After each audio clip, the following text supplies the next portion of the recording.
നിങ്ങളെ തന്നെ അടുത്തറിയുക എന്ന വിഷയത്തെ ആസ്പദമാക്കി അല്പസമയം നിങ്ങളുമായി പങ്കുവെക്കുവാൻ താല്പര്യപ്പെടുകയാണ്. എല്ലാവർക്കും കർത്താവായ യേശുക്രിസ്തുവിന്റെ നാമത്തിലുള്ള സ്നേഹവന്ദനത്തെയും അറിയിക്കുന്നു. ജീവിതത്തിൽ പലപ്പോഴും പലരെയും നമ്മൾ കണ്ടുമുട്ടാറുണ്ട്. ആ കണ്ടുമുട്ടിയവരൊന്നും നമുക്ക് അടുത്തറിയാൻ കഴിഞ്ഞിട്ടില്ല. പല ഇടത്ത് വെച്ച് പല സാഹചര്യത്തിൽ പലരെയും നമ്മൾ കണ്ടുമുട്ടാറുണ്ട്. എന്നാൽ അവരെ നമുക്ക് അടുത്തറിയാൻ കഴിയാത്ത ഒരു അന്തരീക്ഷമാണ്, അല്ലേ? എന്നാൽ മിക്കവരും മറ്റുള്ളവരെ അടുത്തറിയുവാൻ ശ്രമിക്കുന്നവരല്ലേ? മറ്റുള്ളവരെ അടുത്തറിയുവാൻ പലരും ശ്രമിക്കുന്നവരാണ്. ചില സുഹൃത്തുക്കളെ അടുത്തറിയാൻ ശ്രമിക്കുന്നു. മറ്റു ചിലർ അവരുടെ വളർത്തു മൃഗങ്ങളെ, പക്ഷികളെയൊക്കെ അടുത്തറിയുമ്പോൾ അതൊരു വ്യക്തിയാണെങ്കിലും മറ്റെന്തെങ്കിലും ആണെങ്കിലും അതിൻ്റെ ഇഷ്ടാനുഷ്ഠാനങ്ങൾ നമുക്ക് മനസ്സിലാക്കുവാൻ കഴിയും, അല്ലേ? ആ വ്യക്തിയാണെങ്കിലും മറ്റെന്തെങ്കിലും ആണെങ്കിലും, മൃഗത്തെ ആണെങ്കിലും അതുപോലെ പക്ഷിയാണെങ്കിലും നമുക്ക് അടുത്തറിയുമ്പോൾ അതിൻ്റെ അനുഷ്ഠങ്ങൾ നമുക്കത് മനസ്സിലാക്കുവാൻ കഴിയും. ഏറെക്കുറെ ആളുകളും അടുത്തറിയാൻ ശ്രമിച്ചിട്ടില്ലാത്ത ഒന്നാണ് തങ്ങളുടെ വ്യക്തിത്വം എന്ന് പറയുന്നത്. അപ്പോൾ സ്വന്തം വ്യക്തിത്വത്തെ പറ്റി നമുക്ക് തിരിച്ചറിയാൻ പറ്റാതെ പോകുന്നത് പലപ്പോഴും.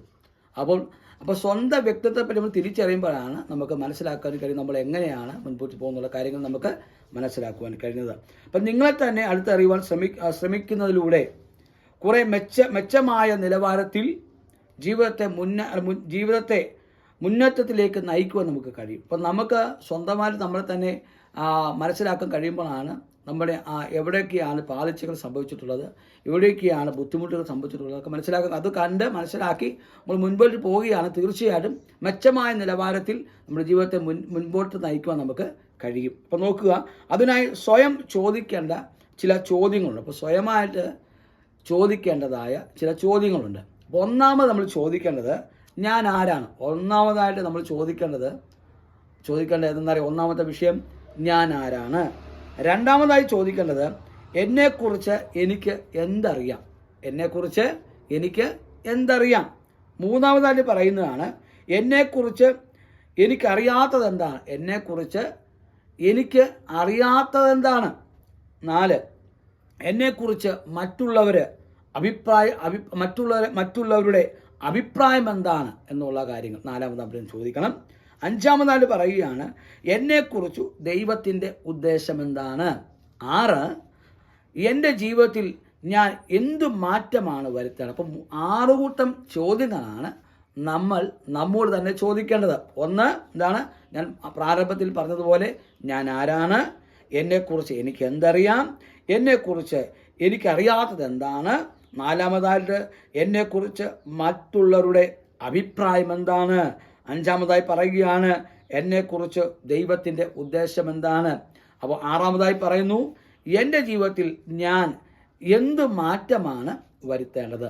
അപ്പോൾ ഈ വക കാര്യങ്ങളൊക്കെ നമ്മൾ ശ്രദ്ധിച്ച് മുന്നോട്ട് പോയി കഴിഞ്ഞാൽ എന്താണ് നമുക്ക് വ്യക്തിപരമായിട്ട് നമുക്ക് മുന്നേറാൻ കഴിയും. അപ്പോൾ മുകളിൽ പറഞ്ഞിരിക്കുന്ന ചോദ്യങ്ങളെല്ലാം ഉത്തരമുണ്ടെന്നും ഉത്തരം കണ്ടെത്തുവാനും അതനുസരിച്ച് ജീവിതം മാറ്റുവാൻ കഴിഞ്ഞാൽ നമുക്ക് നമ്മുടെ ജീവിതത്തിൽ മുന്നേറാൻ കഴിയും. അപ്പോൾ നോക്കുക, ഒന്നാമതായിട്ട് പറയുകയാണ് ഞാൻ ആരാണ്.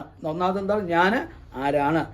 ഒന്നാമത് മനസ്സിലാക്കേണ്ടത് ഞാൻ ആരാണു എന്നുള്ള കാര്യമാണ് മനസ്സിലാക്കേണ്ടത്. അപ്പോൾ ഞാൻ ആരാണെന്ന് ചോദിക്കുമ്പോൾ ഞാൻ ദൈവത്തിൻ്റെ സൃഷ്ടിയാണ്. അപ്പോൾ നമ്മൾ ആരാണെന്ന് ചോദിക്കുമ്പോൾ നാം ദൈവത്തിൻ്റെ സൃഷ്ടിയാണ്.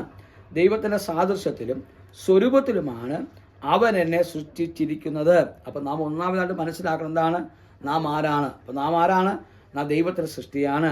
ദൈവത്തിൻ്റെ സാദൃശ്യത്തിലും സ്വരൂപത്തിലുമാണ് ദൈവം എന്നെ സൃഷ്ടിച്ചിരിക്കുന്നത്. അപ്പോൾ നോക്കുക, എന്നിട്ട് ഇങ്ങനെ ദൈവം തൻ്റെ സ്വരൂപത്തിലും മനുഷ്യനെ സൃഷ്ടിച്ച് ദൈവത്തിൻ്റെ സ്വരൂപത്തിലും അവനെ സൃഷ്ടിച്ച് ആണും പെണ്ണുമായി അവരെ സൃഷ്ടിച്ചുവെന്ന് ഉൽപ്പത്തി പുസ്തകം 1-ാം അധ്യായം 27-ാമത്തെ വാക്യത്തിൽ നമ്മൾ വായിക്കുന്നു. അപ്പോൾ നമ്മൾ ഒന്നാമത് മനസ്സിലാക്കുന്നത് നമ്മൾ ആരാണ്.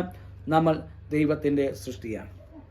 രണ്ടാമതായിട്ട് പറയുകയാണ് ദൈവഹിതം ചെയ്യുവാൻ വേണ്ടിയാണ് അവൻ എന്നെ സൃഷ്ടിച്ചിരിക്കുക. അപ്പോൾ ദൈവഹിതം ചെയ്യുവാൻ വേണ്ടിയാണ് ദൈവം നാം സൃഷ്ടിച്ചിരിക്കുന്നത്. ഒന്നാമത് മനസ്സിലാക്കണം എന്തിനു വേണ്ടിയാണ് ദൈവം നമ്മൾ സൃഷ്ടിച്ചത്. ദൈവഹിതം ചെയ്യാൻ വേണ്ടിയാണ് ദൈവം നമ്മെ സൃഷ്ടിച്ചിരിക്കുന്നത്. അപ്പോൾ ഒരു വിദ്യാർത്ഥി ആയിരിക്കുന്ന ഞാൻ നന്നായി പഠിക്കണമെന്നാണ് ദൈവത്തിന് ഹിതമെന്ന് പറയുന്നത്. അപ്പോൾ ദൈവത്തിന് ഹിതം എന്താണ്? നമ്മളെക്കുറിച്ചുള്ള ഹിതം എന്താണ്? നന്നായി നമ്മൾ പഠിച്ച്, അപ്പോൾ നന്നായി പഠിക്കാൻ വേണ്ടിയാണ് പഠിക്കണമെന്നാണ് ദൈവത്തിൻ്റെ ദൈവഹിതം എന്ന് നമ്മളെക്കുറിച്ച് ദൈവം ഉദ്ദേശിക്കുന്നത്. മൂന്നാമതായി പറയുകയാണ്, ഒരിക്കലും നാം തെറ്റായ വഴിയിൽ പോകരുതെന്ന് വേണ്ടുന്നതുപോലെ മനസ്സിലാക്കുവാൻ കഴിഞ്ഞിട്ടില്ല. പിന്നെന്താണ്? മറ്റുള്ളവർക്ക് നന്മ മാത്രം ചെയ്യണമെന്ന് ഞാൻ ഗ്രഹിച്ചിട്ടില്ല. അപ്പോൾ എന്താ ഒന്ന് മനസ്സിലാക്കിയേ, ഒരിക്കലും ഞാൻ തെറ്റായ വഴികളിൽ പോകരുതെന്ന് വേണ്ടുന്നത് പോലെ മനസ്സിലാക്കാൻ എനിക്ക് കഴിഞ്ഞിട്ടില്ല. അപ്പോൾ തെറ്റായ വഴിയിൽ പോകരുതെന്ന് ഞാൻ മനസ്സിലാക്കാൻ എനിക്ക് കഴിഞ്ഞിട്ടില്ല. അപ്പം എന്താണ്? മറ്റുള്ളവർക്ക് നന്മ ചെയ്യണമെന്നുള്ള കാര്യങ്ങൾ മനസ്സിലാക്കിയിട്ടില്ല. പലപ്പോഴും ദോഷം ചെയ്ത് പോകുന്നു. തിന്മയോട് തോൽക്കാതെ നന്മയാൽ തിന്മയെ ജയിക്കണം. അപ്പം എങ്ങനെയാണ് നമ്മൾ ജയിക്കേണ്ടത്? വചനത്തിൽ പറയുന്നത്, വചനം ഇങ്ങനെ പറയുന്നു, തിന്മയോട് തോൽക്കാതെ നന്മയാൽ തിന്മയെ നാം ജയിക്കണം. റോമർക്ക് എഴുതിയ ലേഖനം 12-ാം അധ്യായം 21-ാമത്തെ വാക്യത്തിൽ നമുക്കവിടെ കാണുവാൻ കഴിയുന്നുണ്ട്. നാലാമതായി പറയുകയാണ്, എൻ്റെ ജീവിതത്തിൽ ധാരാളം തെറ്റ് സംഭവിച്ചിട്ടും അത് തിരുത്തുവാൻ ഞാൻ ശ്രമിച്ചിട്ടില്ല. എന്താണ്?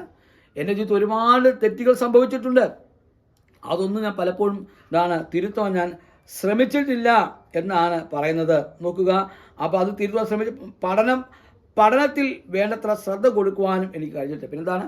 ഇത് മുഖാന്തരം പഠനത്തിൽ എനിക്ക് നല്ല രീതിയിൽ ശ്രദ്ധ പുലർത്തുവാൻ കഴിഞ്ഞിട്ടില്ല. അപ്പോൾ അതൊക്കെ നമ്മൾ ഒന്ന് തിരിഞ്ഞ് നമ്മൾ നോക്കേണ്ടത് ആവശ്യമാണ്.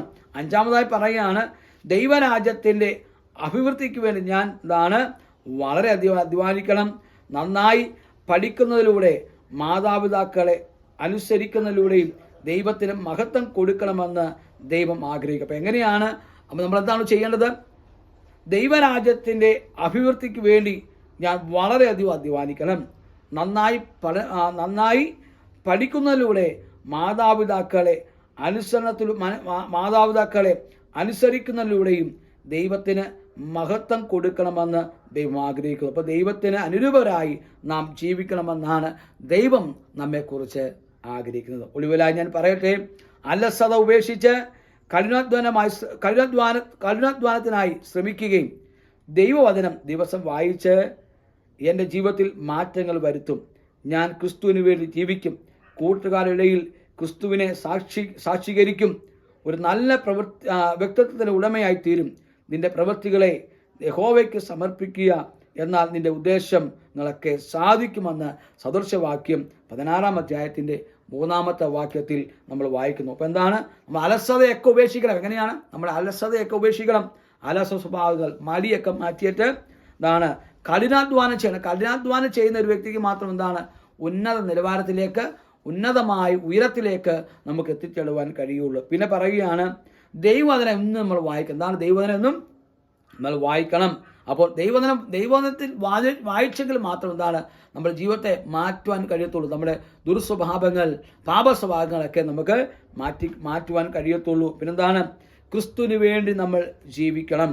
കൂട്ടുകാരുടെ ഇടയിൽ ക്രിസ്തുവിനെ സാക്ഷ്യം പറയണം. അപ്പോൾ കൂട്ടുകാരൊക്കെ കൂടിയിരിക്കുമ്പോൾ അവരുടെ ഇടയിൽ നമുക്കൊരു നല്ല സാക്ഷ്യം ഉണ്ടാകണം. ആ നല്ല സാക്ഷ്യം എങ്ങനെ നമുക്ക് ഉണ്ടാകേണ്ടത്? നല്ല പ്രവൃത്തിയിലൂടെയും ദൈവവചന ചിന്തയിലൂടെയും അങ്ങനെയുള്ള ദൈവവചന ചിന്തയിലൂടെയൊക്കെയാണ് നമുക്ക് അങ്ങനെ നമ്മുടെ സ്വഭാവത്തെ മാറ്റിയെടുക്കാനും ആ കൂട്ടുകാരുടെ ഇടയിൽ നല്ല സാക്ഷ്യങ്ങൾ പുലർത്തുവാൻ കഴിയുകയുള്ളൂ. മാത്രമല്ല നല്ല വ്യക്തിത്വങ്ങളുടെ ഉടമയായിത്തീരുന്നത് എങ്ങനെയാണ്? ക്രിസ്തുവേശിലൂടെ മാത്രമേ നമുക്കത് നേടിയെടുക്കുവാൻ കഴിയത്തുള്ളൂ. വചനം പറയുന്നുണ്ട്. എങ്ങനെയാണ് വചനം പറയുന്നത്?